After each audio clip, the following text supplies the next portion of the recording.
That's too bad. I would say. Well, it's mostly so was very young.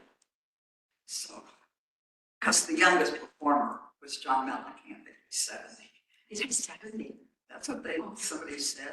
And everyone's 83, and Willie Nelson's 90. What?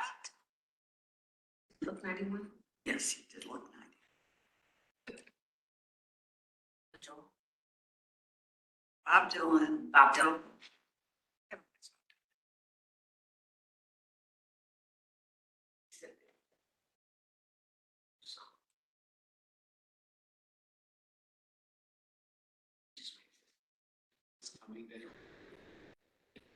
It was, and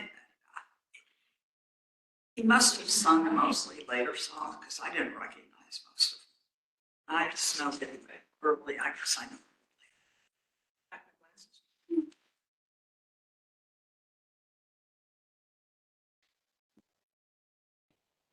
Short meeting.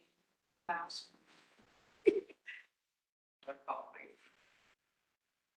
His car. So he just, I have opened my phone. After once again. Just sunglasses.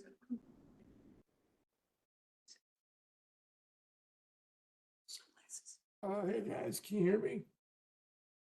Yes, we can hear you. Why don't you need my phone? Hi. Just sit and read them. I just want you to know that I might have to cut out at 2. I have a health-related issue that, Mine is, I can see just. Oh, hold on. Josh, can you repeat that? yeah, I have a health-related issue and I may have to cut out at 2. They have to leave You it have to too. cut out at 2. Can you not hear it? Like, What? To leave it too. Got it. Okay, thank you, Josh. I just wanted you guys to know I'm not. Hi, Josh. What? he just said, I just want you guys to know. Can you let me turn it up?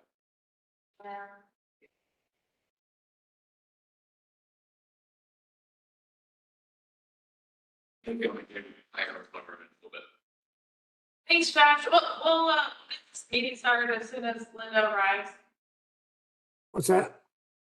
We'll get started as soon as Linda arrives. Okay.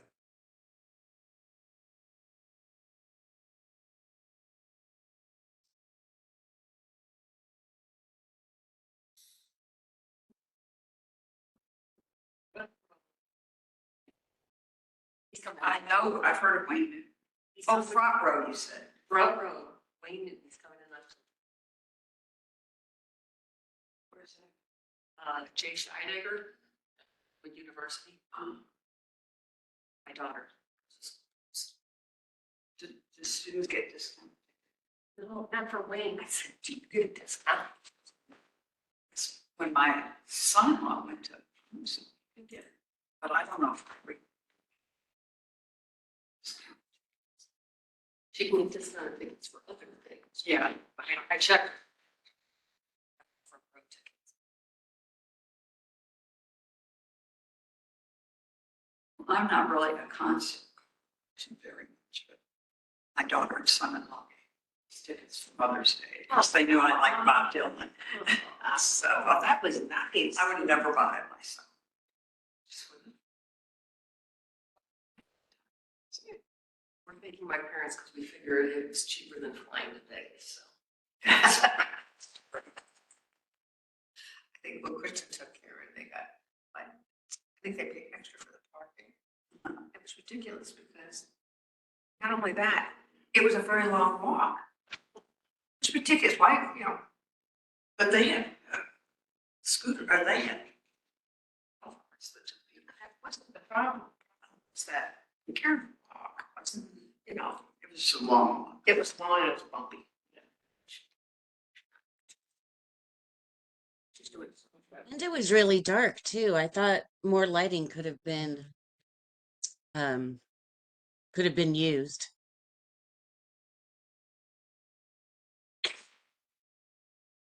Are you talking about? You talking about? She was talking. Which? Oh, that was Sheila. Sorry. Yeah. Okay. What are you talking about? Were you talking about the concert last night? Yeah, oh, you were saying it could have been better lighting? For walking out at nighttime in the dark, I found it to be Yeah. very, very dark. And you're right, it was a hard, not a very even walk. I don't know, we took the little shuttle in, walked out. We were cold by then, so we had all kind of energy. Getting cold. Didn't expect it to be that cold. Well, you know, My husband yesterday had the fireplace. I don't know, my friend she brought a scarf and gloves and a blanket, and I didn't bring them. Oh, this would have been nice. During the day, he turned the fireplace on just to heat the family room. Because it's just. My house is on the north side of the street, so it's always cold. I'm dressed like this, more professionally.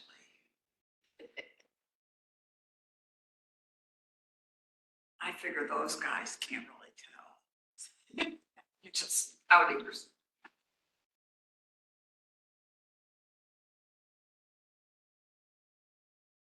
It's PTA too, so we're saying.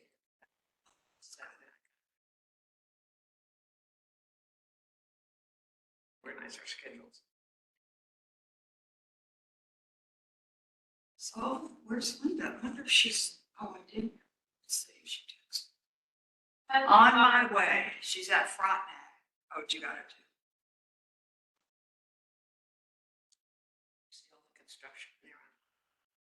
I didn't go down though. But Right there by where Monsanto was. yeah. Olea Village is going in there. Decimated all that. Oh, have they? Oh, It's just awful.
There's something called the Senior Fund Initiative. State the city has passed the senior fund. I don't know what percentage it is. I think it's either 1% or less than 1%, whatever it is. But they've had it for several years, and they keep accumulating money anywhere between $8 to $13 million. And they get grants and stuff like that, but it's for seniors who qualify for home repairs, all kinds of stuff. And it has to be passed county by county. So apparently this group is, going to support the initiative. And they had a guy who did some polling to find out and percentage of older adults over 62 or over 60 is going to be increasing so dramatically in the county. in the next few years. Yeah. That this is a prime time for this initiative. It's a tax initiative, but it's not that much. I think it amounts to like $5 or $6, something like that. It's crazy. But they're going to wait till April 26th. So, well, because they want to build up the momentum. Yeah. That's what this polling was to find out what's the optimum time, whether you do April, whether you do November, whether you do da, da, da. You know, so it was very interesting. And to do, well, 26 November won't be here. It's crowded. It's wild. It would, so much on the ballot already now. It's just. And Karen got her, I got a question for, you know, absentee ballot. Yeah. She never reply or? Oh, she's on her way.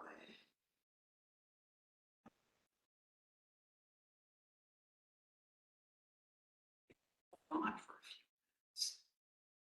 It's on, just Josh.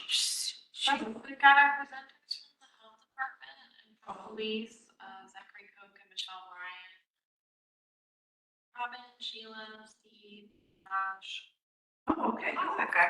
Okay, We just are only we see can't see the, things, so. It looks like Luke is here. How do we add Luke as a presenter? Analyst. I'm glad you passed that thing about the guardianship onto Luke. That was a really nice presentation.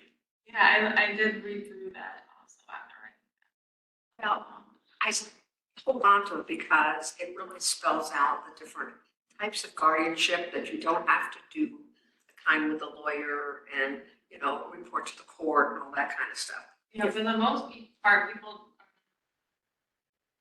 you know, power of attorney that you can do this for me. And this is called they're the one that supportive guardianship, and it has some different components that you can put together. But they even gave you samples on that in that slide series. Really cool. So if you don't really need to have somebody manage your finances, let's say you want somebody to manage where you live and what doctors you go to, and they have different support. How do we, I think we should, so we've got presenters waiting, maybe we should start it. wait, I'd be never to do it. There we go. You're over here, Len. Oh, no. That's her reverse. I know, I'm sorry. Please, yeah.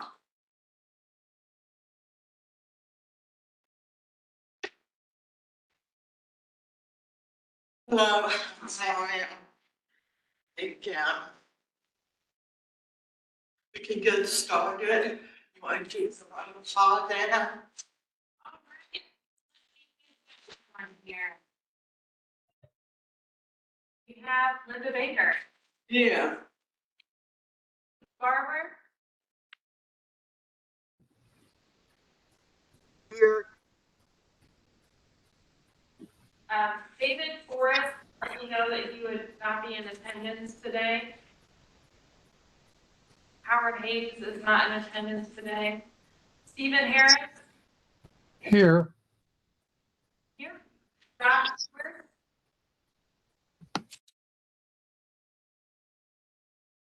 Yeah. thank you. Stephanie McDowell.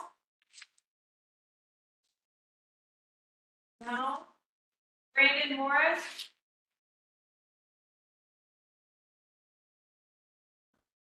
Sue Orton. Cheryl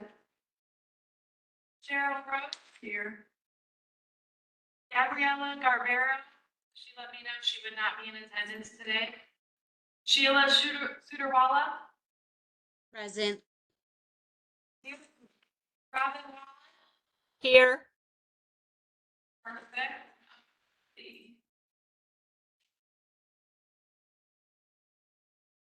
Have a quorum. Also in attendance, we have Zachary Koch, Regional Response Planner from Communicable Disease Prevention with the Department of Public Health for St. Louis County, and Michelle Ryan, the Director of Emergency Management in the Police Department for St. Louis County. And I'm Deanna Lancaster, the County ADA Coordinator. Okay, thank you. Approval of minutes. Weeks, approve the minutes. I'll second. Thank you, Chair and Sue.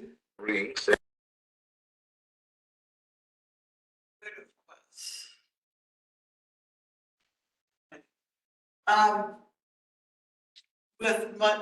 we can continue. We have a presenter from the Department of Public Health and Emergency Management. I'm not sure who that is, but welcome. Thank you. Thank you. Can you give me your name, please? Michelle Ryan, RYA. Thank you. And my name's Zach Koch. Okay, and tell what position that you hold with the Department of Public Health and Emergency Management. So I'm the director of St. Louis County's Emergency Management Office. Thank you. And Jock? Zach Coke. Yes. Zach. Yep, I'm the emergency preparedness program manager here at the health department. Great. Well, welcome. I think there was some questions about how does a person with a disability register and any updates that you might have for us. Sure, and that's I'll make note. I do have just a brief presentation that kind of provides an overview of the registry, gives a little bit of a background, so I can do that if that's what you'd like to see. Sure. Okay, I'll see if I can share my screen here real quick and pull that up. This is Zachary Coke, so we want to see if we can maybe split the screen so we have Kimberly with the captioning and Zach. Center.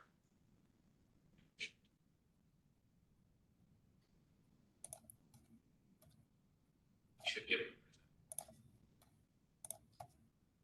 Zach, you should be able to present now. Okay, let me see if I can get it up. Can you see it? Yes. It's kind of small. So It's in. So we can't pin.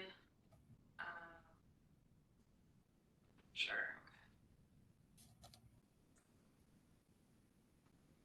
I don't know. Turn that way. It's closer. thought maybe you could zoom in and make it bigger. I can try and share one of my other screens. That's the presenter mode. I can try and share the larger one here. Okay. Give me 1 second to adjust.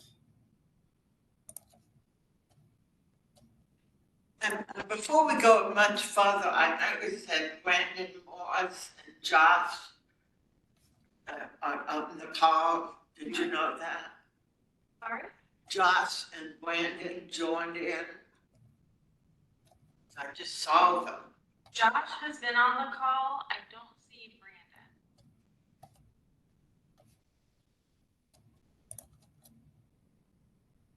Brandon. I'm here, Linda.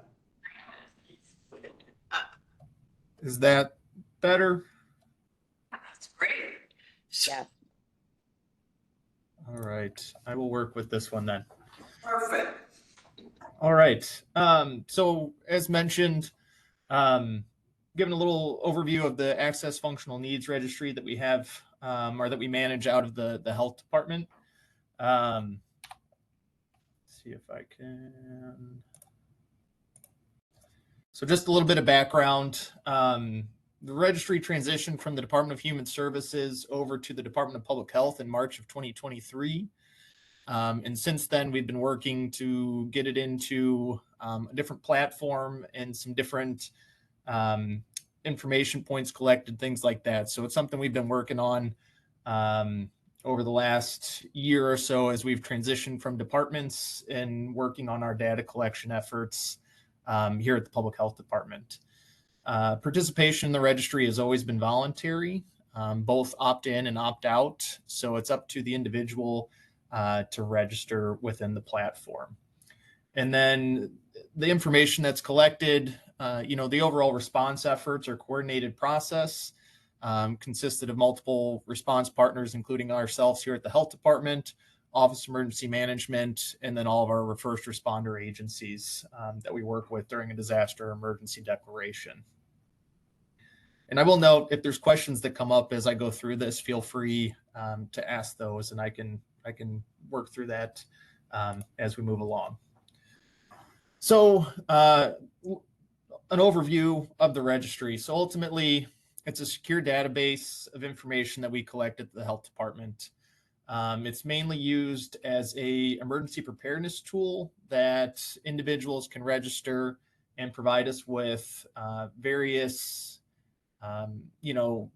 information points to better plan as a region and as a department to better be able to respond in emergencies. So ultimately, we use the information to coordinate with Office of Emergency Management and the response agencies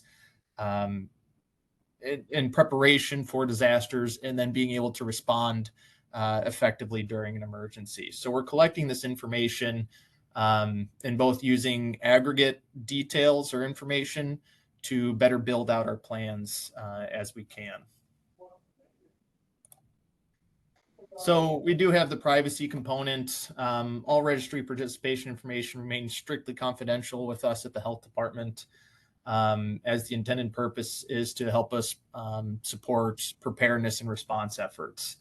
The information may be utilized or given to emergency response agencies during a declaration or an active response effort. And then, as mentioned, at the Health Department, as far as maintaining the database and working on some of the clerical efforts, we do work with our medical reserve unit and some volunteers and things like that that are trained and work with confidentiality agreements as well. So that's just a quick image of the overview and kind of registration slide, the main component of being able to enroll or unenroll within the registry. So we do collect baseline information that includes kind of the first question, of course, is whether you live within St. Louis County. If for some reason an individual does not live within the county, we try and redirect those individuals to other jurisdictions and response partners that we have colleagues within surrounding counties. And then it's, your typical name, date of birth, address, gender, phone number, email address, and primary language, where we also collect information on American Sign Language or anything else that may fall within that category. Additional information collected. So we do ask questions about vision specific needs, hearing, mobility, life-sustaining support. So whether, you may need oxygen and just any other kind of equipment or materials that you may need during a disaster and emergency. Assistance with personal care, whether, need a caregiver or other support functions that may fall within that area, and then cognitive related needs. And then we also do additional collection on, being able to enter, exit vehicles safely if you need different types of transportation, interpreter or guide needs. How do you receive your emergency alerts? That's a question that kind of provides us additional information for our planning efforts, both at the department and then regionally, as we try and figure out better ways to communicate, declarations, emergency alerts of any kind out to the community. We ask information about what is your plan in an emergency, whether that means that you plan on sheltering in place? Are you going to try and evacuate with a family member or family friend? So getting additional information on those kind of components of your personal response plans, as well as some primary and secondary contact information on service animals that you may have in the home, and then general other categories of whether there's other additional information you'd like to provide us, and then if the survey was completed by yourself or a caregiver. Again, just kind of our overall, this is at the end of the survey, providing some additional information on, what you're agreeing to, how it's going to factor into some of the work that we're doing at the health department, as well as within the county in our response efforts. There's my contact information if people are interested in having it. So I understand that was probably a pretty quick overview of the registry, but just wanted to provide kind of that high level information on what we're doing with it currently. And then, we're always happy to hear feedback on how it could better be improved if individuals have registered in the system and have found, different problems or concerns along the way, or if, there's a different way we could be collecting some of this information. As I mentioned, it's a voluntary collection system or platform. So, it's have available for the community. Yeah. Okay. And I have plenty of stuff I can do from home still. And then. So I'll stop sharing my screen, but again, happy to get questions or comments or anything like that as far as the registry. I know at the beginning it was mentioned about accessing the registry. So within the county website, under the public health department, we do have an emergency preparedness tab. And under that tab, the registry can be accessed on our website.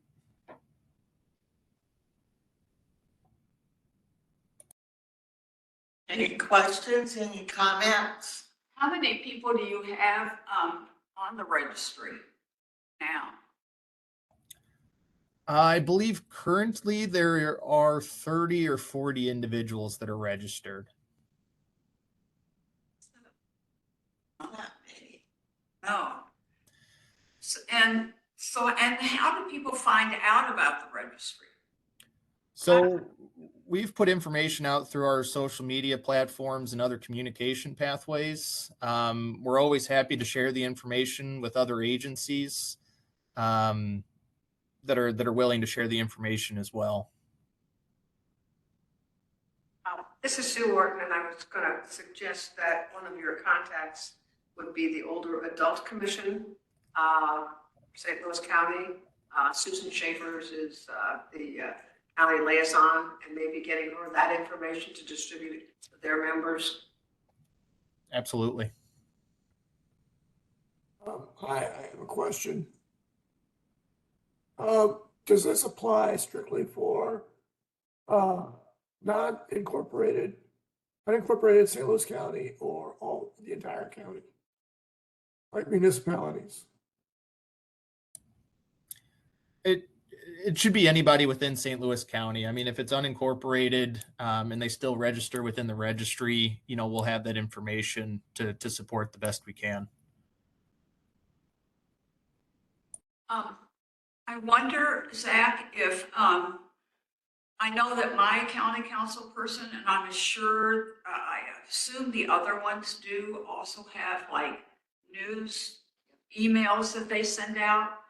Could this be included in those, information about this? And Sam Page sends out weekly updates. Could some of this be included? Because 30 or 40 people just isn't very many. And so somehow it needs to go wider. I'm just wondering, you said you get the information to agencies, but do you give them, how do you give it to them? And my suggestion is have like at least a flyer about this to the different organization that serves people with disabilities and older adults. Absolutely, and that's we have a couple different distribution items that have the information on it, but it's something that again we're happy to share more widely.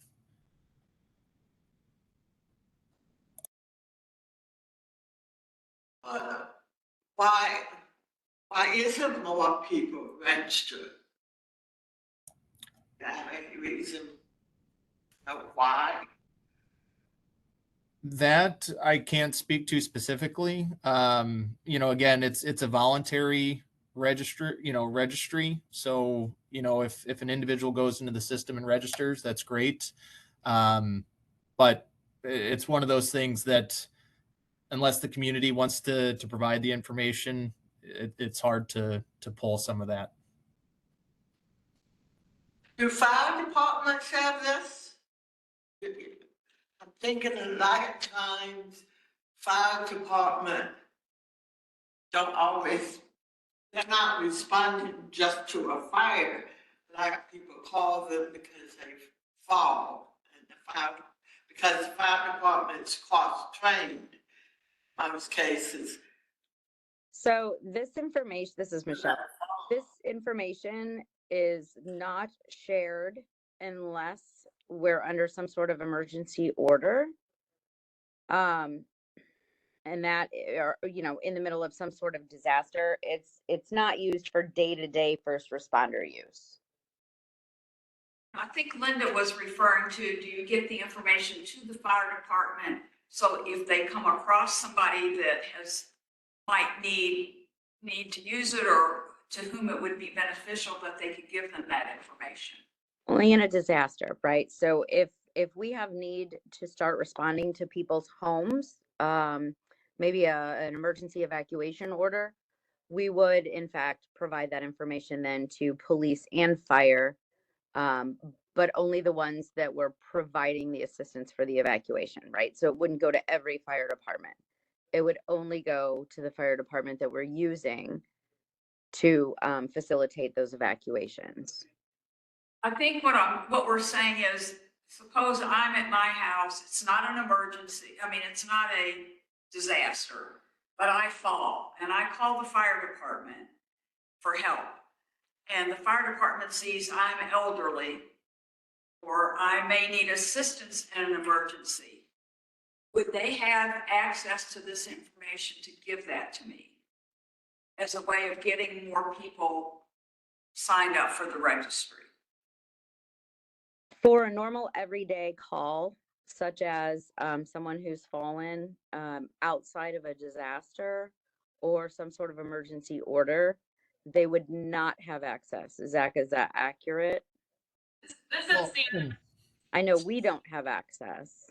What she's saying is, would they market it? Would they suggest it? Would they say, hey, you know, the county has a registry that you might think about joining, so that you could be prepared in case there was a disaster declaration in the future? I think it's something we probably could discuss with our fire agencies as far as distributing information as far as registering within the system, and working through kind of our public information channels to get the information out there further. You know, it'd be up to each individual district or department to be able to share that information. But Michelle, you know, I wonder if it's something we can share through our I can't think of the fire department meeting, but as far as sharing some of the information on being able to register. We could certainly, I typically attend the police chiefs meeting one month and the fire chiefs meeting the other month. I just alternate. And I could certainly take a flyer if you have it and distribute it to the chiefs. And then it would simply be up to them whether or not they choose to distribute it. Now, for everyday calls, a lot of departments put notes in their CAD system. So for an everyday call, someone has fallen. If this is a routine thing and they're familiar with the person, someone's been to their home before and they understand their situation, they may have flagged that address as an elderly person, or, you know, please call so-and-so's daughter if you have to respond to this house, things like that. So departments do that on their own inside their CAD systems anyway. The registry is really for emergency situations, widespread emergencies, declared emergencies, right? Disaster. This is a quick way for us to get into the hands, you know, information that first responders need, and it saves time. I don't want someone to show up at your home and realize you're non-ambulatory, and now we have to wait to get the proper people or the proper equipment to get you out of your house. If I can give them that address marked as non-ambulatory ahead of time, before they enter the neighborhood, then they show up with the right equipment the first time. Who do you use in a disaster? And the reason I'm asking that is if a local fire department has marked somebody as needing assistance, but they're not on the registry, how does that work? So I'm not sure what you mean by who we use. Well, I mean, you- who do you call if, Again, I live in Ladue and there's a disaster? Okay, so Yes. I would work with. I'm on the registry, so what would you do? We would work with Ladue Police and Fire. Okay. From the registry, we would ask the health department for anyone on the registry within the affected zip codes. And then we would work with police and fire to make sure that they had that information. Now, when they're responding to disasters, they're still using their CAD system. Okay. So if they have separate notes, their dispatchers are going to tell them what's in those notes. so the CAD system, Which is your 911 system. Oh, okay.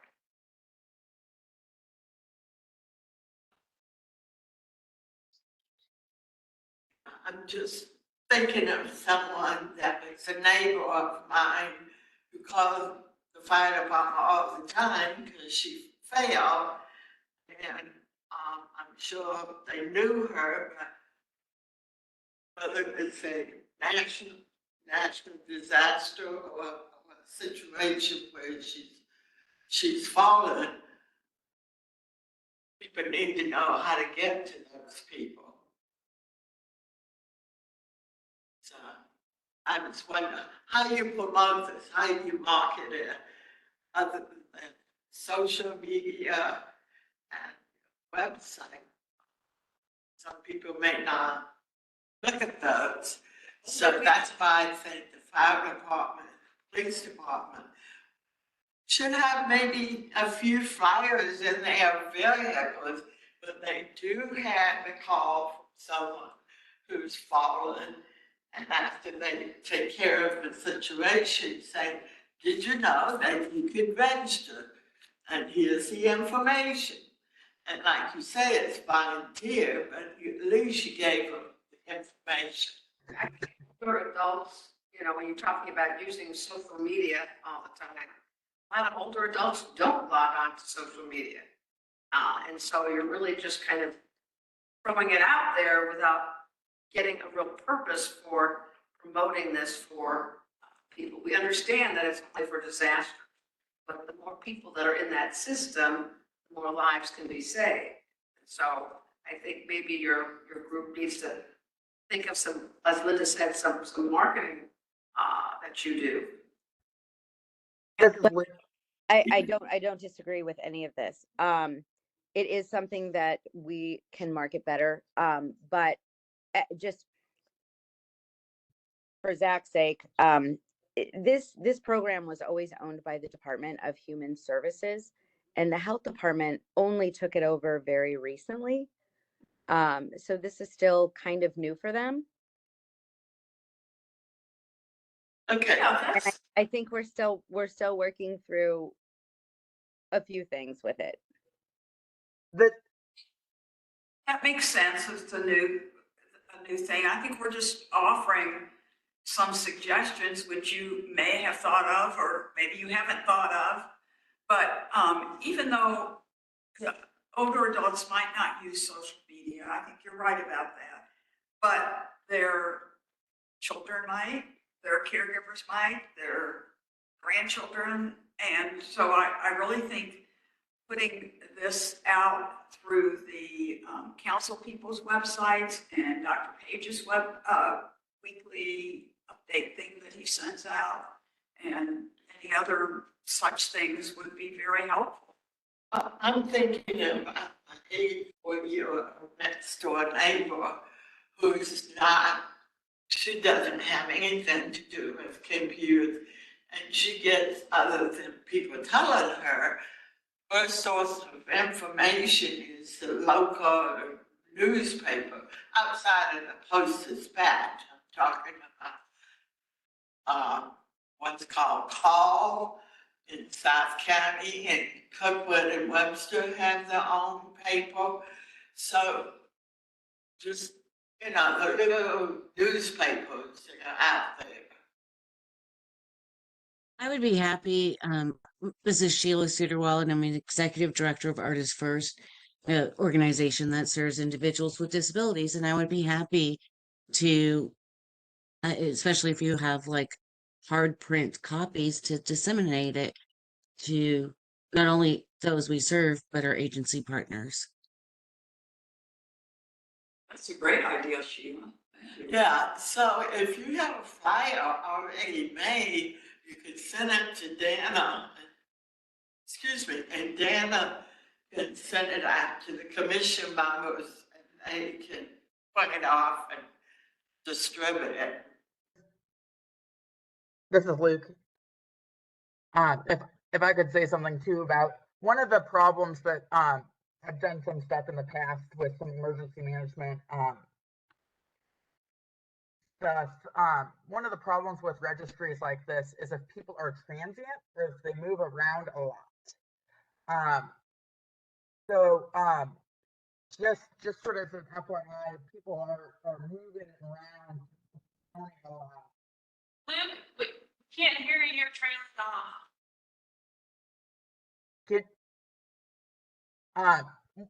When I was doing some trainings and stuff with emergency management stuff in the past, one of the problems with registries, if people are transient, if they move around with the county, so if they move from like Baldwin to Kirkwood or Kirkwood to the Pair, or they're going from home to work a lot, if they're registered at one location, but the disaster happens and they're at a different location, it makes the registry harder to use. So if someone is moving from location to location, they should register at both addresses. And again, that's something, because of the transit nature of possible this population, is police departments and fire departments should have that information regularly. They know to answer a call, but if a national disaster happens, whether these people get the services they need. What about nursing homes and assisted living facilities? They're popping up all over the place. Yeah, so that's a whole different animal. The residents can register independently, as long as they're county residents. However, I wouldn't probably, as an emergency manager, I would not go to the registry to look for each person inside the nursing home. In that case, we rely on the staff. Gotcha. But hopefully the people who are in charge of the nursing homes have a plan in place that should, in cooperation with the local police and fire department. Yes, they should have a plan. We rely on the staff to understand the plan and understand what their resident needs are prior to any sort of emergency movement of people. Well, it certainly sounds like you have a big task here, and I know you're new to it, so hopefully you'll get some of these, you'll be able to expand your base quite a bit. Maybe we'll check back with you at some point in the future and see where you are. Thank you. If there's no more comments or questions, thank you for attending, Michelle and Zach. And if you could just get the flyer out to Dana, we'll appreciate it. Thank you. And we appreciate you. And just Zach, so you know, I wrote down as everybody was shooting out comments and suggestions, I started making notes, so I'll send those to you. Yep, I took some as well. Thank you all for letting us have some time. Thank you. Thank you for the work you do. Thank you. Thank you. Okay, and you're welcome to stay, or if you want to go back to work, wherever. But thank you for your time. I'm moving on to my report, the chairperson report. I share Dan, Carol, met with Claire and Lisa. They showed us the rough draft, and they did this beforehand, before we met. A rough draft of the universal design ordinance proposed. We gave them feedback. They were going to go back to council's office to check on some language. And I got an email from Claire, said they met with council and things are kind of coming to play. So it's still in discussion. So I don't know what the next step Lisa Clancy is planning to take with this. So that's where we are with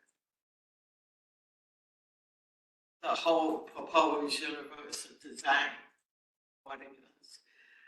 I think they also met with some other, like planning or one of those departments to try to work out some details. It was council. Oh, okay. Legal counsel. And so we learned a lot. He didn't tell us what he learned.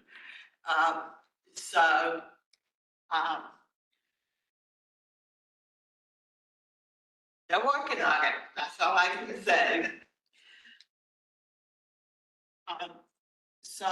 And that's it for my report. We'll go on to ADA coordinators report. Thank you. I'm circling back to things that we worked on before we took our little break. So I sent all of our feedback to the Board of Elections, and you know, they were working on that brochure that we gave them feedback on. They let me know that they've added a lot more accessible voting information to their mailers that they're sending out.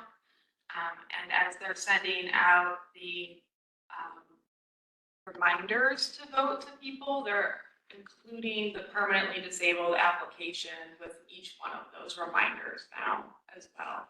And they've had 18,867 people apply, new people remember that mailing. To be poll workers. I'm sorry, I was. For the permanently disabled application, so that you can have a ballot mailed to you. Oh, that's great. That is great. I also just wanted to note that after the Metropolitan Taxi Cab Commission meeting in June, we found only one company with wheelchair accessible vehicles. So I did update our transportation matrix to reflect that. I think we have an agenda item in a minute, and they can share a little bit more about that meeting. For next month's meeting, we have a representative from the planning department to speak about Project 2050. If we have other agenda items that you guys want to add to that meeting, please let me know and get those added as well. What else? In June, the Civil Service Commission added my proposed changes to the county's civil service rules for our employees. We removed some outdated language, or handicap is not in there anymore. And also added some references to the reasonable accommodation policy for our employees. And then I've been on a training campaign to train people about the procedures related to employee accommodations. So I've got a training video and in-person training that I've been doing to get worked out. I also updated all of our ADA notice posters that are at all of our county facilities. The poster lets people know my contact information, so if they're having trouble accessing a service or need some help that's related to a disability, they can reach out to me, and has information about how we comply with the ADA. It's my update. Yes, ma'am. I know that you can't give any personal details, but can we get an idea of like how many people are requesting accommodations? Is that something that? It's not something I can put a number on, because what we let people know is that they can work through their direct supervisor and within their department. So I do advise on reasonable accommodation cases, but I'm not involved in every single one of them. Right. To be able to have that data. I remember. It's better to empower people to, get things quickly and efficiently as much. But I've got a question, Dan. While you might not have an exact number, do you have an estimated number of about how many people? I can tell you that 12.5% of county residents have a disability, according to the U.S. Census Bureau. So we could extrapolate a number from there.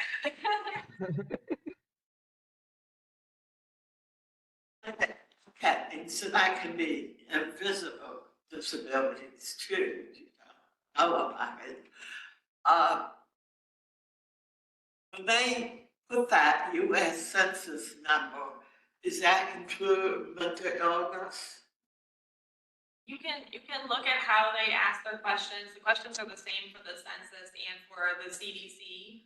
And they ask questions like, would you go to a doctor's appointment to run another errand independently, or would you need someone to support you? Are you able to walk up a flight of stairs? They have some questions that they ask.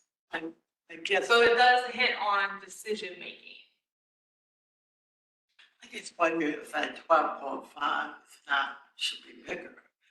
But that's why I asked, do you include mental illness in that number or not?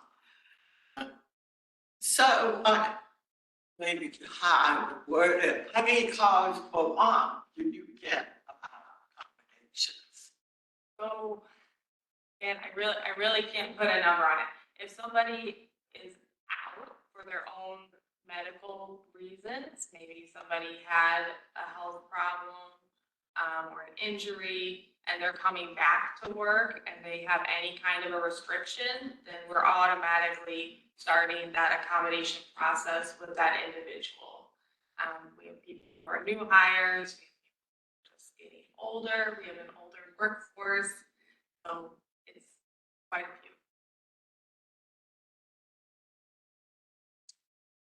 few. Okay. Any comments on that? Question? Okay, Dana, anything else?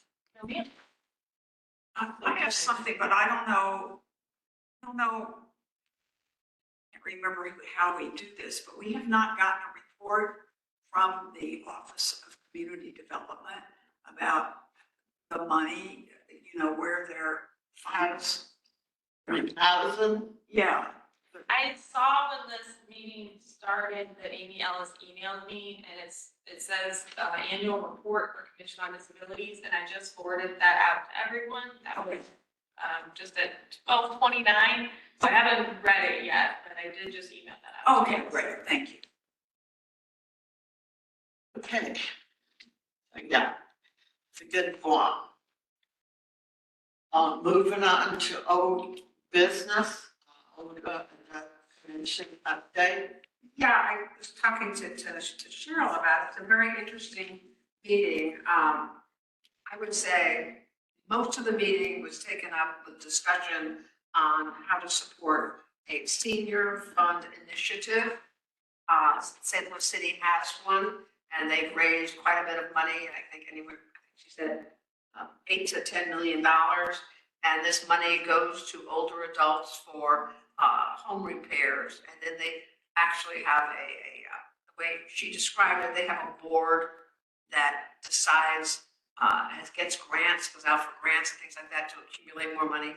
Anyhow, so to do a tax like this, it has to be done county by county. So the whole discussion was on what's the best time to do this and what statistics show would be the best time. And we had a presentation from some pollster who basically said that the St. Louis County population, older adult population over the age of 60 is going to be increasing in just a dynamic amount in the next few years.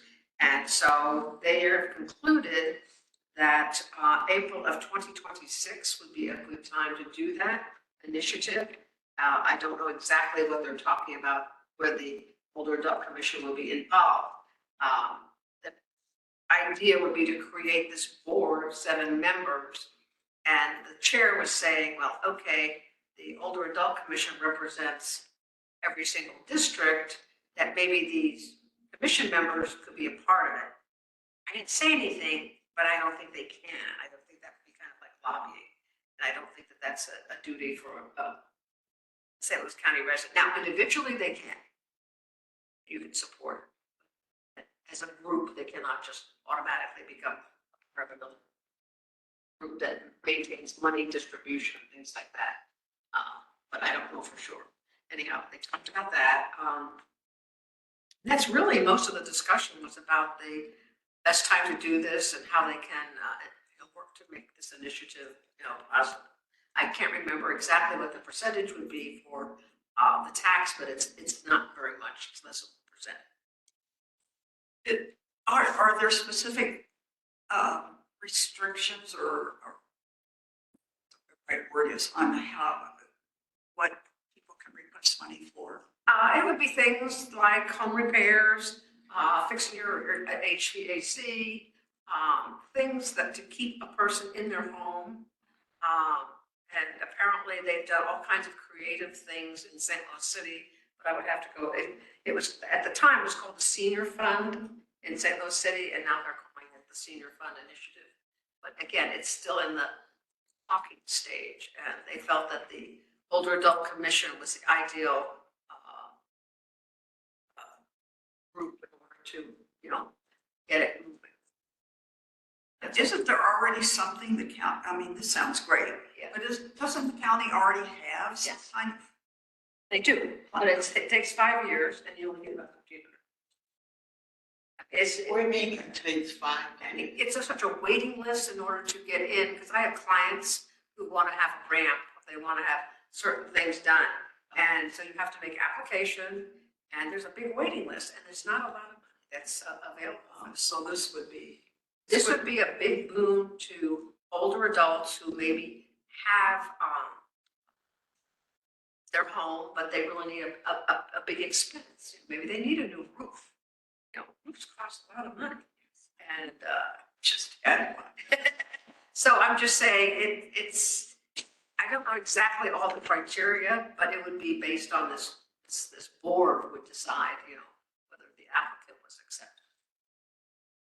The other thing they talked about, of course, was the St. Louis County tax freeze and the fact that that's going to come to pass. And it's a side note, I subscribe to this Nextdoor website, and they sent me to the St. Louis County website. So there's the criteria. We haven't seen the actual application yet. So that property freeze hasn't passed yet. Yes, They haven't, yes, yes, it has. it is. Yes, So when do you start applying? they have to put the application online. It's not quite ready yet, but you have until June of 2025 in order to apply. And there's about 4 or 5 things that you need to do in order to make application. You cannot mail it, you cannot drop it off, it has to be an, So that's according to. not online yet, but you already got to June 25. That doesn't give you much. They haven't got it in place yet. You don't know what the things. Yes, yeah, what I found out, it was, I'll send you the link. I'll send it to Dana, Dana gets it, you have it. It's not only online. What it says right now is that it'll be online and there'll also be opportunities to do it in person. It's not a drop off. That's right. You cannot mail it, you cannot mail these documents in, you have to have proof of your, you have to be 62 years old. There's no, property value limit. You have to present your driver's license, you also, and other, home warranty deed. All kinds of different things. I think you have to have a deed, 'cause you have to show you own it. It's very basic. It's really just showing your age, that you actually live there and that you own it. Oh, yeah, yeah, but a lot of people do not know where their home warranty deeds are. So your driver's license, if you still drive, some of the older people. No, it could be an ID, just a state ID, which has your date.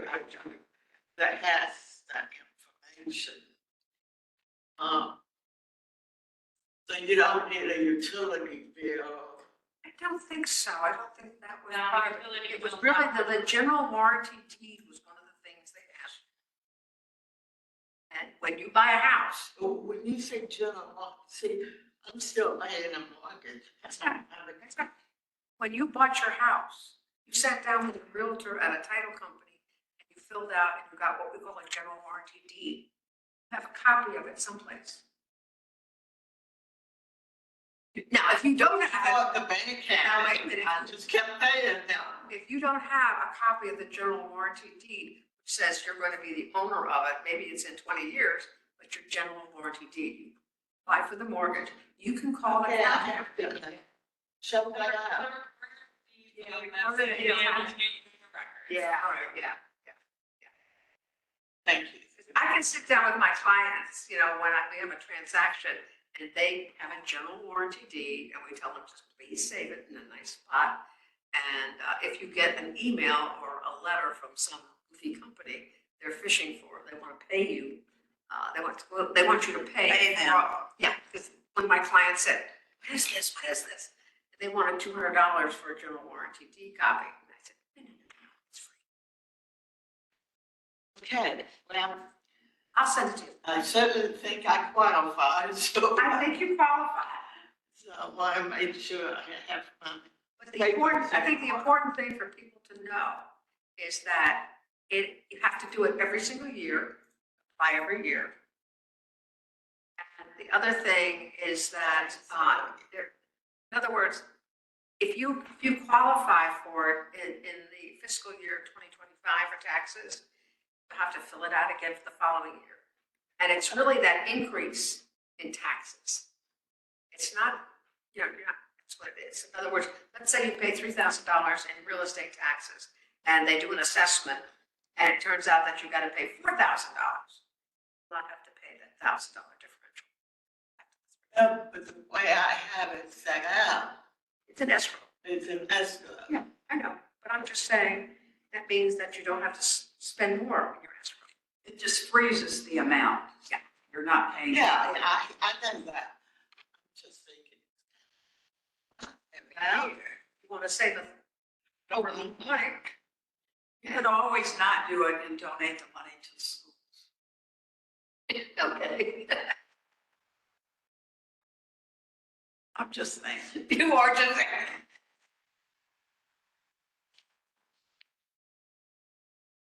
I think a lot of people aren't going to bother to do it. They'll just swallow it and say, okay, I'm going to pay this extra money. But when my taxes go up anywhere from 10 to 15% a year, I'm gonna apply for it, believe me. Well, okay, maybe we have a, I'll give you a class in it. but I will check out, see if I have a volunteer. If you don't, it's recorded. So let's move on to if there's any more on the ODA commission. ODA commission. New business. June's Metropolitan Taxi Cab Commission meeting. Stephen has a chair Rose attending. Stephen, you wanna give your input? Okay, yeah, I'm here. Attended the meeting and they were receptive to have us, and it was good. And they're, the main problem that they have is that their businesses are dwindling. And there is the only one company left, like Dana mentioned, that has wheelchair accessible vehicles. And I think the problem is just the expense of buying them and operating them is what is the biggest problem. And they were receptive to, I had mentioned a, plan that I had seen in Seattle about, a 10 cents per ride, like creating a fund to help fund those issues. They were receptive to it, but they said unless the Uber and Lyft companies, were participating, that they, wouldn't have much effect, because they said the majority of those sorts of rides are performed by Uber and Lyft now, and that their businesses, they made it sound was severely dropping off in the last 5 to 10 years. Um, so that's kind of where they're at. They didn't have much, they were receptive to ideas, but they didn't have much that they felt like they could do in that respect. But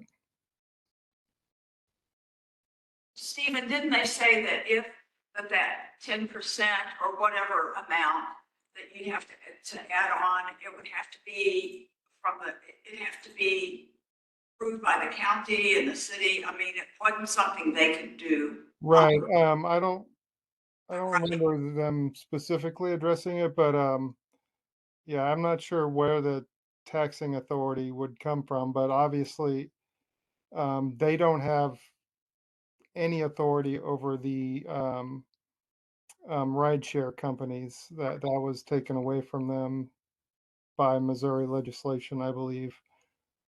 So even if they were to agree to that, or we were able to pass that, I don't know how that could affect rideshare companies. But If in fact the city and the county would have to initiate this or put it into place, I assume that they could have some jurisdiction over those rideshare companies. But yeah, the question I think for us is this something we want to try to pursue? There's so many problems with the paratransit as it is now.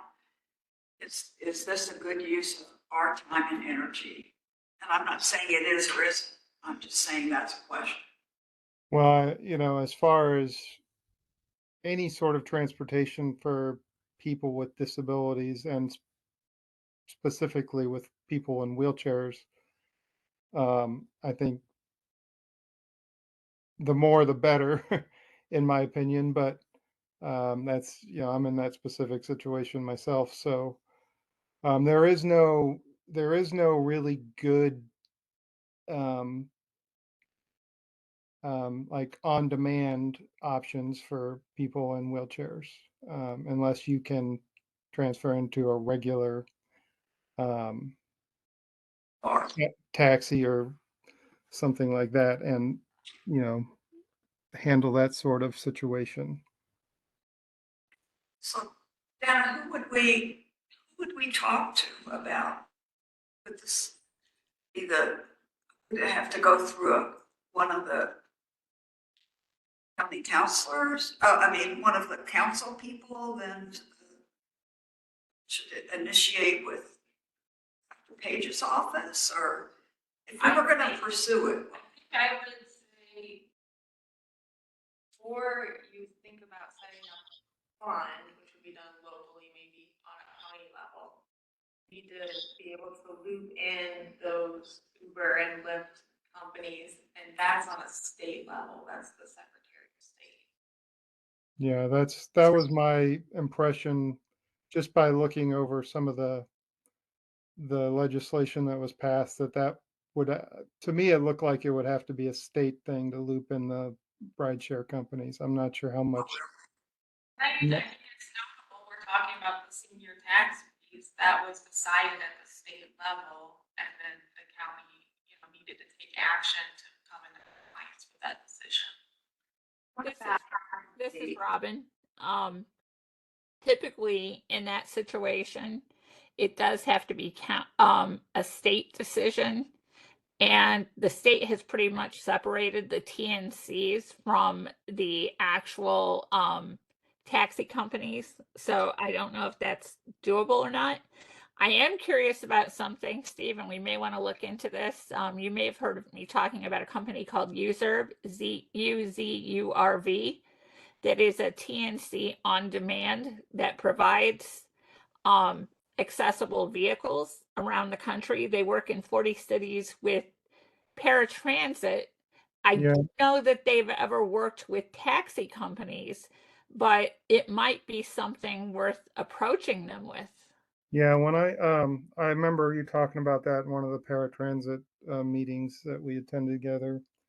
And I did go to their website and I looked at their website, and they did mention that with wheelchair accessible vehicles specifically, that they don't have those in their fleet, but they work with local providers, which would be taxi cabs. And if there's no taxi cabs, then I think that might be an issue. At least that's what I read on their website. So that could be something that's different, but um, Yeah, you might. I started to say you're probably right, but it never hurts to ask a question. right. And I know it's even more difficult now because I recently learned that county and Yellow are now merged, at least for dispatching, with Liquid, which has actually cut down on taxis even more. Yeah. Yeah, I think the thing that, that has to be considered is a way to try and increase, whether it's through taxi cab commissions or whatever, the ability to have um, on-demand transportation as an option.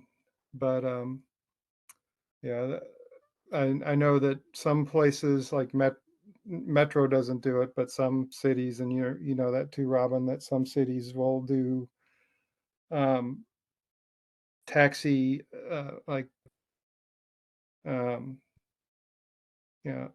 support, like do taxi. I don't know what you want to call it, but um, vouchers or whatever, But again, if we don't have taxis, then that wouldn't help in that situation.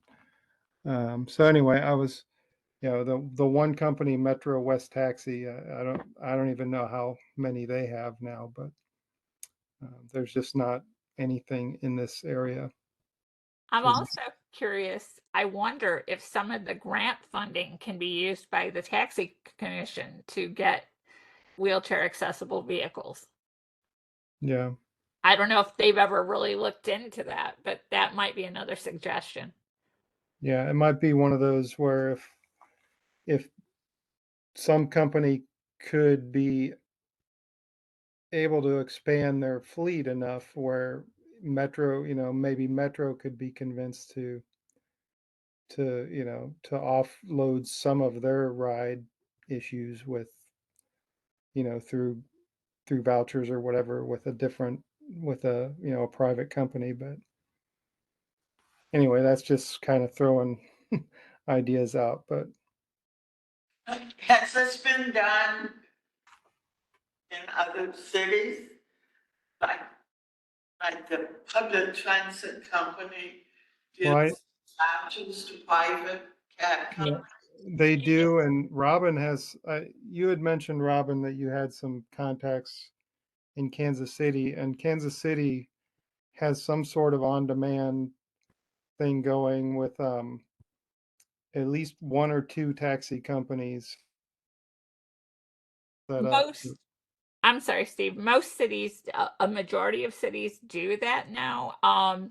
I know user partners with, I think, 24 cities. I know VIA partners with a lot of cities. I know Oklahoma City for years has used taxi vouchers. Las Vegas has done similar things. Pretty much it's getting really common across the country. It's just something that here, unfortunately, there is a lot of resistance, in part because of the union and they don't want to offend their union drivers. However, in other cities, the way they've worked around that is by making this sort of a separate service. So, like Kansas City has something called KC Freedom, and then they have something called KC Freedom on Demand. And Freedom on Demand doesn't have the same paratransit regulations that regular Freedom does. So that means that you don't have to call in advance, that they don't have specific windows that they have to stick to. They actually have a lot more freedom, and it allows people to call, a couple hours before. I was in Jacksonville, Florida this summer, and they had a similar program, but it's really common in a lot of cities. Yeah. So is this something that we can borrow from these other cities and present to, yeah, heard someone said this is a state issue, but it seems like to me we can approach the taxi cab commission, the options here. I think the problem comes in that here, those particular voucher programs, like what Steve was talking about, and the on demand, is typically done through the transit system and not through the taxi companies. Robin, can you just, how do the vouchers work?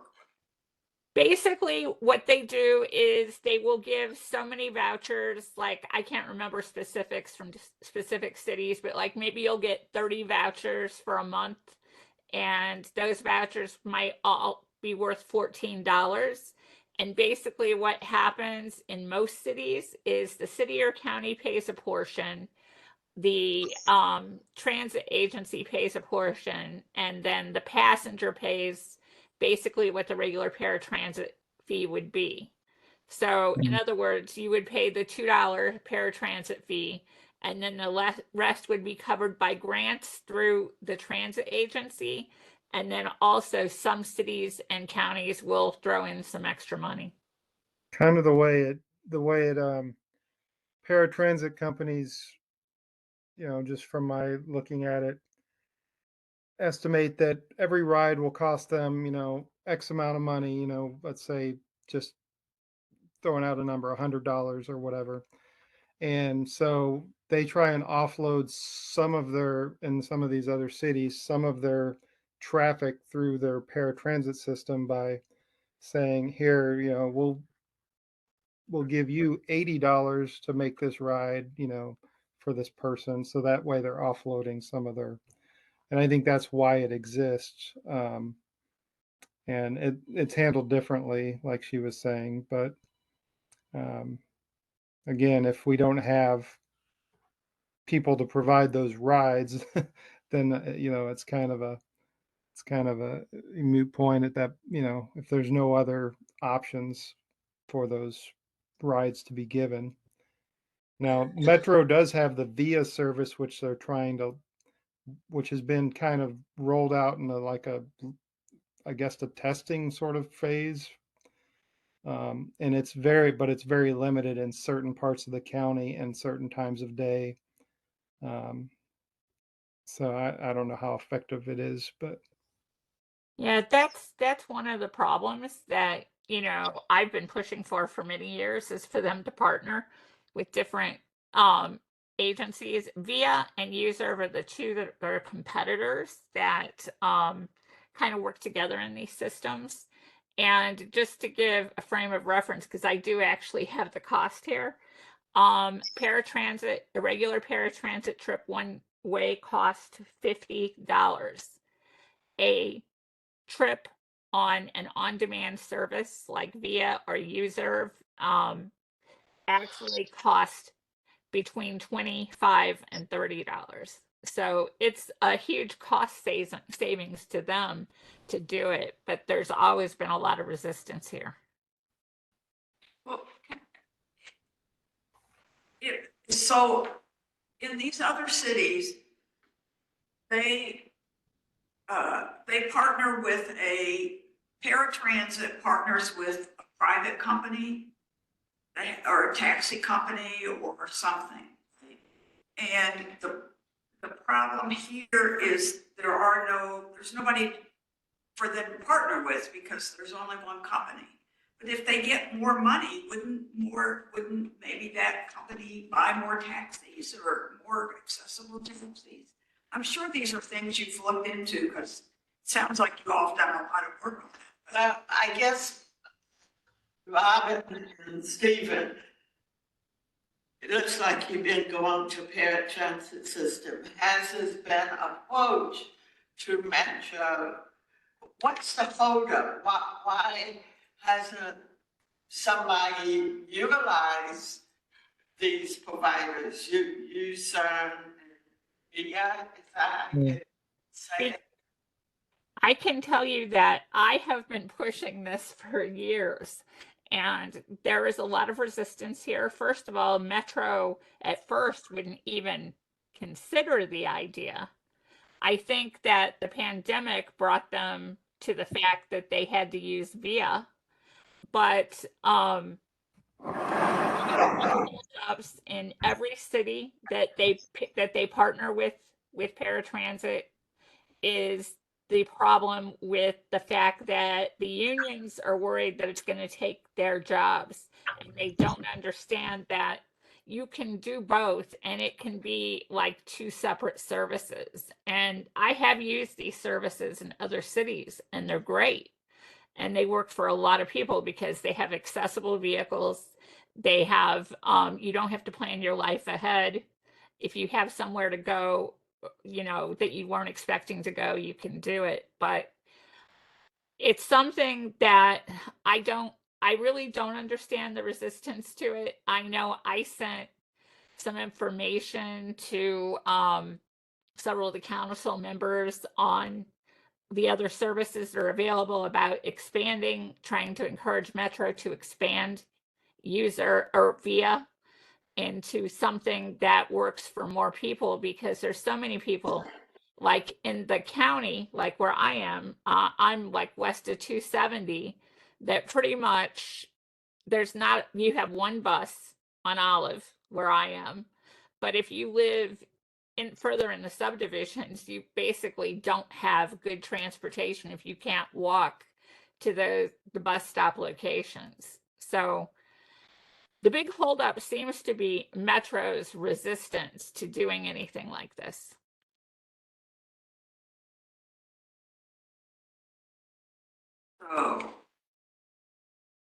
So wonder what it would It's take. it's the bus drivers, the Metro bus drivers, are they in a union? Yes, they are. They actually have two separate contracts. They have a bus contract and then they have a paratransit contract. And right now, the bus drivers make more than the paratransit drivers still, which we did fight last year to get them an increase. But it's frustrating because without the lack of accessible taxis, and another problem with regular ride shares for people who are visually impaired isn't so much an accessibility issue as it is the fact that if you have a service dog, you're often turned down, or you're passed by, and I've had that with a white cane too. So there's a lot of denials within the rideshare companies, and that's one thing we used to have with taxis, but it's gotten better. And at least with the taxi companies, you kind of could fight it. With the TNCs, you can send them a complaint. You can file numerous complaints. Several lawsuits have been filed, and typically they throw money at it, but it doesn't get fixed. Robin, I see that Stephanie has had her hands up, so I want to give Stephanie an opportunity to speak. Hi. When the SMART group first started, that was what we initially were asking for, is that they provide something like via on demand, but we had to kind of change our direction because there really isn't anything that is accessible. Not a lot of accessible taxis or Ubers or anything like that to provide that. So, but I know that when we initially started, that was the goal, was to get something like via, just be common, to be able to use it, whenever we needed it. Thank you. Thank you, Stephanie. So, I don't know where to go with this because I see a lot of different ends. But I want to first clear up, even though business has decreased for taxi cab service, Stephen or Robin, would either one of you consider being a member of that commission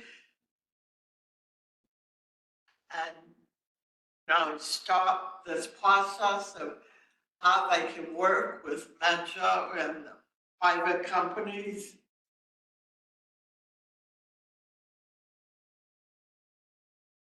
I mean, I could attend some meetings. I'm kind of stretched at the moment, but I might be able to attend some meetings if they wanted to talk about that more.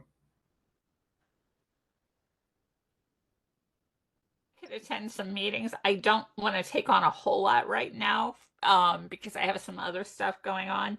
I will share with you all that I was down at the MAPTA, the Missouri Public Transit Association convention last week, and I had a long discussion with a representative from VIA, and he really does want to expand in St. Louis. So it's not VIA that is the issue. Now, they don't have enough drivers right now, but he said he thinks if they could get a larger contract, they can work around that. So I just thought that was kind of interesting. And with whom would he have the contract? Would that be with Metro? It would be with Metro. That's who they're with right now. Okay. So I'm wondering, other than just sort of having the taxi commission know that we're around and interested, it sounds like it's really Metro that's where the pressure needs to come. Well, I mean, my opinion is that the taxi cab commission is becoming less and less relevant in transit in general. So I don't know how helpful they could be unless, we could get a lot of money flowing into buying new vehicles. As far as our disability needs for transportation, I'm really thinking that my opinion is that microtransit and that sort of thing that VIA provides is more of the direction that would be more helpful for people with disabilities. But it has to be more available than what VIA has right now. It's just not, what they have right now is not really all that helpful, just because they don't cover enough of the area. Well, here's what I listen to all the, so my proposal, Steve and Robin, if you can work out your schedule that one of you will attend the taxi cab commission meeting, so we have someone just to keep our toes in there. And then, like you said, work with Metro to, what did you call them? Micro transit companies, via, you're doing that now. So I guess the issue is, you mentioned resistance by Metro. I guess what's got to be worked out is to reassure that the union drivers will be secure with their job, and VIA can rein in non-union. Somehow reassure that there's a need for each. It's a demand for each. I just don't know if there's any way that the county can, if they have any leverage or any way to push pressure onto Metro to do better. But That was gonna be my question. What can the county, what can our commission and the county do to help in this situation? And so County does give money to Metro. well, they do already, but I can comment on some of that. That was the reason that Smart went last year to testify to the county council. What we had originally asked them to do was to take 200,000 of the money that the county was giving them to hire a consultant to look at the overall system. I don't know if it was 200,000 or 300,000. What they ended up doing was they hired the ADA guru who went in and wrote a pretty basic report, basically saying that they only had 2 violations that were really prominent. However, Smart did work with the county council. I just went last week and testified to them. We did say that we wanted them to have the money, but we want a robust system that works. And we want a system that serves everybody, including all parts of the county. And the money was approved. I do know the county council is putting a little more pressure on them now and having them make quarterly reports. So we try to show up, those of us from Smart try to show up and testify when they give those reports, just about what the reality is as opposed to what the reports might say. And overall, we've gotten a lot of support from the county council, as much as they can give, but like they said, they don't know how much they can actually do. They can certainly encourage them to work with things like microtransit. And that's another good important point that Steve made. Microtransit is different than regular public transit. And there's 2 different forms of it. There's your regular microtransit and what they call deviated microtransit. And deviated microtransit is when the actual vehicle can go to a person's house. You actually put into the app that you have a disability, that you need to be picked up at a specific place. Otherwise, typically with microtransit, you go to a specific spot near where you are to get your ride. So anyway, I know I kind of deviated there a little bit from the original topic, but I just wanted to throw that out there too. But I do know that right now, since we've been working with the county council, they have been watching a little closer what Metro is doing. I'm just not sure how much power that they can actually have over them. All right, and is there a particular county council person that you have been working with, or several of them? Shalonda Webb, also with Lisa Clancy. But we have also, I know I personally, I'm the transportation chair for the Missouri Council of the Blind. I've also sent emails to the other council members who are very aware of it. I know Mark Harder is another one who's very aware of it and the lack of transportation in certain areas, particularly around South and West County. So we have talked to several of the county council members. Well, what I'm wondering is, you've got something going with the county council, you've made contact, they're listening to you.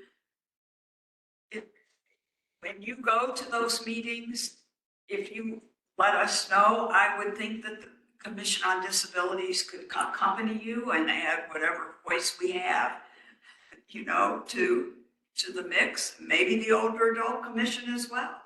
I'm also thinking that maybe, even though the Older Adult Commission reports to the county council, but we report to the commission, the Committee on Disabilities, to maybe get them involved in some way. Lisa is, Lisa yeah, is- I know. Lisa is the chair of that committee. But I think we need to make sure we have this as an agenda item about public transportation issue. So Robin and Stephen, if you kind of coordinate that and make sure it's on the agenda of each month for the commission. So I throw a question out to you. What do you need from us as a commission? What can we do to support you?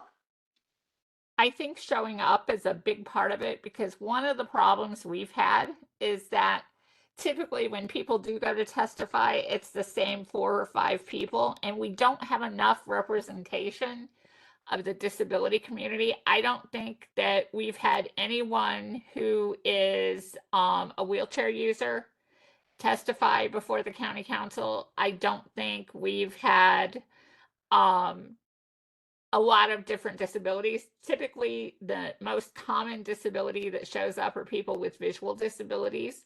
And we need a broader range of people to show up, because what my fear is that if the same people keep showing up, eventually Metro is going to stop even trying because they think it's a small group of us.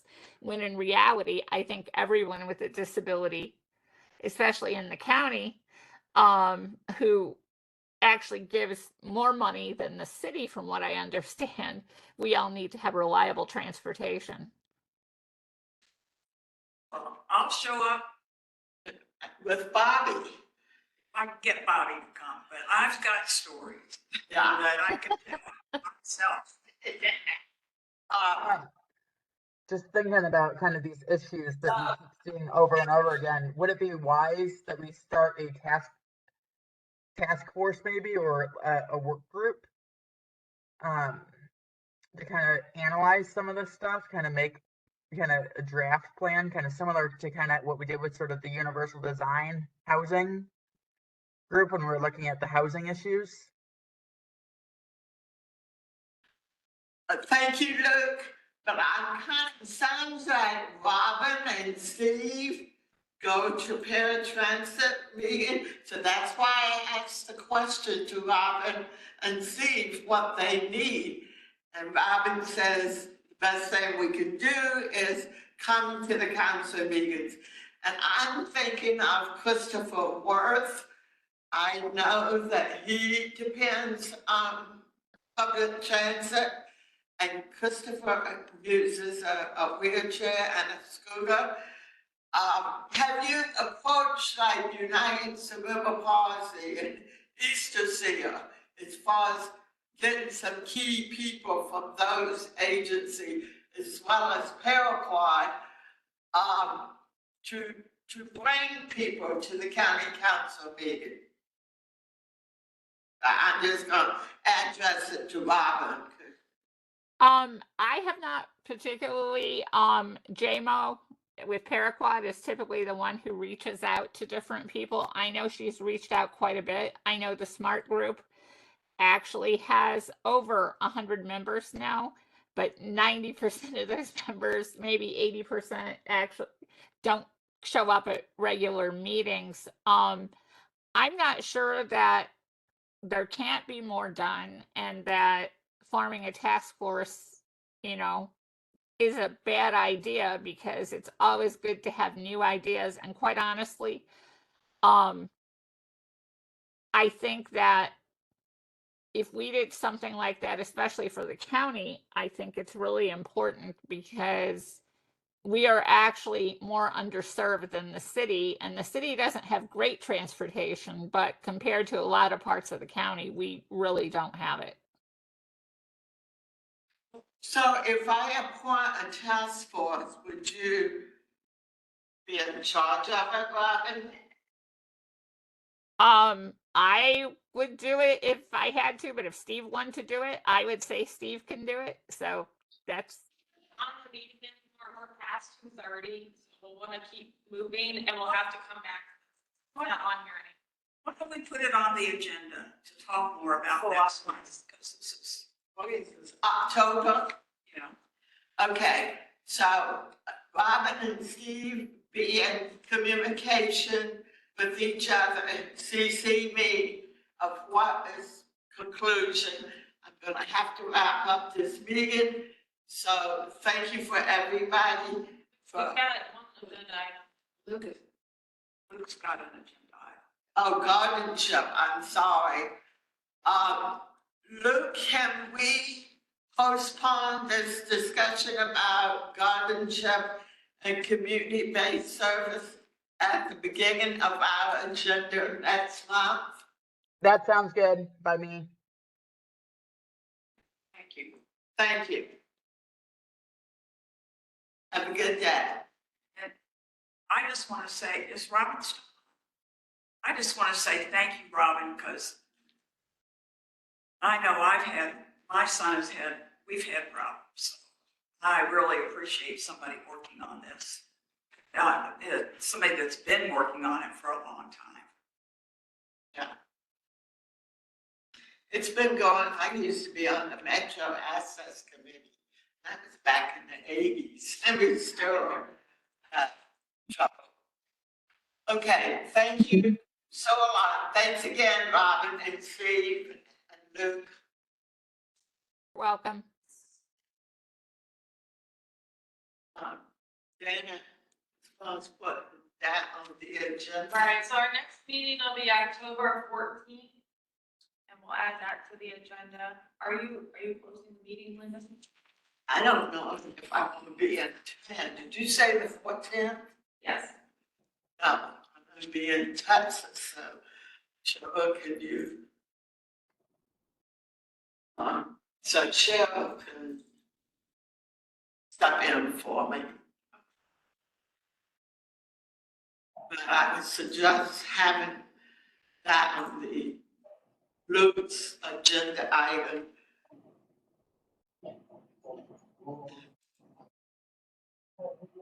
Need to put the transportation issue. Maybe bump up the guardianship right after our speaker that we're gonna have next month from Blaine.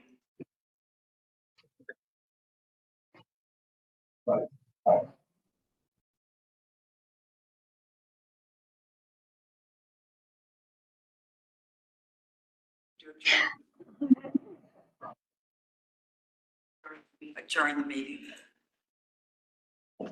Yeah. So there's a motion in there. I second.